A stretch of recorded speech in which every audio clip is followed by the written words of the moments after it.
ডিম দিয়া ডিমের তরকারি রান্না করবো। ডিম ভাজা, ডিম ভুনা, ডিম ভাজা, তারপরে ভুনা করা। ডিমের উপর যে অত্যাচারটা না হয় কি আর বলবো আপুরা ভাইয়ারা। আসসালামু আলাইকুম, বিসমিল্লাহির রহমানির রহিম। আশা করি আমার এই ভিডিওটা যে যেখান থেকেই দেখতেছেন আল্লাহ রহমতে ভালোই আছেন, আর মুইও আলহামদুলিল্লাহ ভালো আছি। কয়েকদিন ধরে এককালে ভিডিও দিতেই পারি না, কারণ এত বেশি ব্যস্ত আসলাম কি আর কমো। একলা মানুষ যদি এত ব্যস্ত থাকি সব কাজে, তাহলে কিছুই করার নাই। সময়েরও তো একটা ব্যাপার স্যাপার আছে। আর আজকে 2 দিন ধরে যে কি পরিমাণে বিরক্ত করতেছে গ্যাসে, একেবারে বলার বাহিরে। সকাল থেকেই গ্যাস থাকে না। তারপর কি আর করবো, আস্তে আস্তে করে একটু ডিম ভাজা নিলাম। এই ডিমের উপরে যে কি পরিমাণে অত্যাচারটা যে হয়, ডিম তো প্রতিদিনই ভাজতে হয়। ডিম ভাজা, ডিম ভুনা, ডিম পোস্ট, ডিম ভাজা রান্না করা। আজকে তো একেবারে গ্যাস নাই, তো ডিম ছাড়া তো আর কোনো গতি নেই। কারণ অল্প গ্যাসে যদি কিছু রান্না করতে হয়, তাহলে এই ডিম দিয়েই চালাই নিতে হইবে। প্রথমে ডিম ভাজি, সেই ডিম দিয়ে ভাত খাওয়া হয়েছে। আবার সেই ডিম ভাজা তারপরে ভুনা করা হয়েছে। কি আর করবো, কিছুই করার নেই। আজকে ফ্রিজ থেকে লতি বাড়ি করছি। বাড়ি থেকে লতি আনলে তো আমি ফ্রিজে রাইখা তারপরে খাই।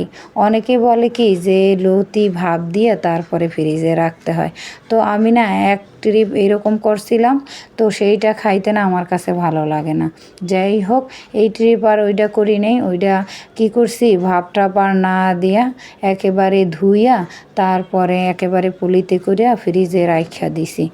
এখন 2 দিন হয়েছে, 1 দিন আগে এক পোলটা বাইর করিয়া চিংড়ি মাছ দিয়া রান্না করছিলাম, ভাজা ভাজা করছিলাম। ভালোই লাগছে, খারাপ লাগে নাই। তো ফ্রিজে রাখা জিনিস অনেকের কাছে তো ভালো লাগে না, কিন্তু কিছুই করার নাই ভাই বোনেরা, কি আর করবো। কারণ গ্রাম থেকে আনার পরে সেই জিনিসটা ফ্রিজেই রাখা হয়। আর 2-1 দিন রাইখা খাইতে কি আর করবো, অভ্যস্ত হয়ে গেছে। আর গ্রামে থাকতে তো এই জিনিসটা একেবারে পছন্দই করি না, ভালোও লাগে না, রান্না করলেও খাইতে ইচ্ছা করে না। ওই যে কথায় আছে না যে সাদা মাল পায়ে ঠেলে দেই, এরকম অবস্থা। আর ঢাকা যদি আসি, তারপরে যে কোনো জিনিসই এত ভালো লাগে, এত মজা লাগে। কারণ ওই যে কিনা খাইতে হয়, বাড়িতে বসে তো আর কিনা খাইতে হয় না। যেমন নিজেদের হাঁস মুরগির ডিম, বা বাড়ি থেকে একেবারে টাটকা মনে করেন হাজো হাজো ডিম পারছে হাঁসে একেবারে খোপ দিয়া বাইর করিয়া ভাজা রান্না করা কিংবা ভুনা করা, সেইটার মজাটাই আলাদা। আর এইখানে তো দোকান থেকে কিনা তারপরে আনতে হয়, যে কোনো কিছুই হোক না কেন। আর গ্রামে বৈশা কিন্তু এত প্যারাও নিতে হয় না, একটা কিছু জোগাড় করে রান্না করলেই হয়। আজকের যেই কাঁঠালের বিচিগুলো বাচ্ছি, এইগুলোও আলু দিয়ে তারপরে চিংড়ি মাছ দিয়ে রান্না করবো। তো গুছিয়ে রাখতেছি, গ্যাসের যে অবস্থা মনে হয় না যে রান্না করতে পারবো।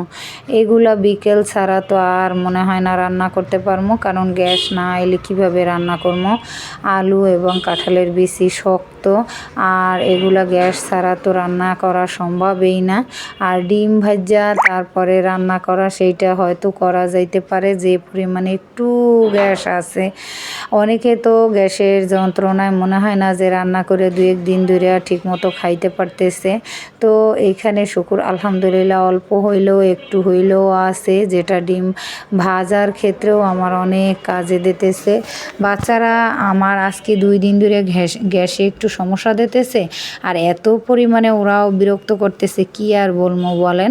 এদিকে আমি ওইগুলো গুছিয়ে রাখতেছি, আর এদিকে ডিম ভাজা তারপরে ভাত খাইছি, আর 2টা ডিম ভাজা আবার ভুনা করে নিতেছি, যে যদি গ্যাস চলেও যায় তাহলে এইটা দিয়ে যেন দুপুরের অক্তটা চালাইয়া নেওয়া যায়।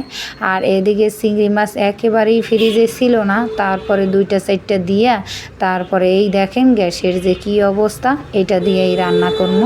কিছুই করার নাই, বসে থাকলে তো আর এতটুকুও করা যাইবে না।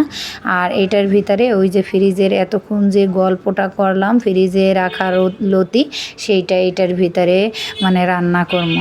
তো অনেকে কিন্তু ফ্রিজে রাখা জিনিস পছন্দ করেন না, আবার কেউ আমার মতো হইলে তো বা মানে দেশ থেকে আইনা তারপরে এইভাবে গুছাইয়া রাখেন, তারা মানে খাইতে ইচ্ছা না করলেও খাইতে হয়। তবে কি জানেন, এই যে আজকে যে রান্না করি না, এই জিনিসটা আমার কাছে এত ভালো লাগে কি আর কমু। আর বাড়িতে বসে যে টাটকা রান্না করি সেইটা খাইতেও ইচ্ছা করে না, তাই না আনছি বইলা কথা।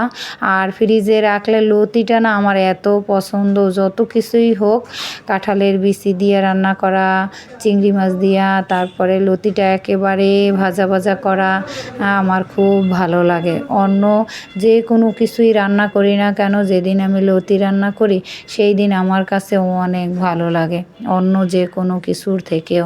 বাচ্চারা তো তেমন একটা পছন্দ করে না, তারপরও আমার খাওয়া দেখা ওদেরও মানে খাইতে ইচ্ছা করে, ওরাও খায়।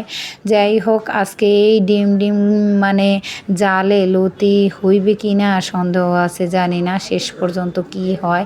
এমন আছে এতটুকু গ্যাসও চলে যাইতে পারে, মানে অনেকের হয়তো এইভাবে কষ্ট হইতেছে। আর অনেকে তো বলে কি যে অন্য অনেক অপশন আছে, যেমন কারেন্টের চুলা আছে, তারা হয়তো সেইভাবে রান্না করে, যে যেভাবেই করুক না কেন, গ্যাস না থাকলে কোনো কিছু রান্না করেই মজা পাই না এখন আর। তারপরও শুকুর আলহামদুলিল্লাহ যতটুকু আছে, এই যে কোনোভাবে একটু কষাইয়া তারপরে একটু একটু করে তারপরে করতেছি। হয়তো একটু সময় নিয়ে হইবে, তারপরও হয়তো রান্নাটা শেষ করতে পারবো। আপনাদের সাথে অনেক গল্প করছি, আর লতির গল্প আর কি করবো। আমার মতো হয়তো অনেকেই লতি পছন্দ করেন। আর সবচেয়ে মেইন কথা কি জানেন, বাড়িতে বসে যে জিনিসটা ভালো লাগে না সেই জিনিসটা এই ঢাকা টাইনে নিয়ে আসার পরে ভালো লাগে।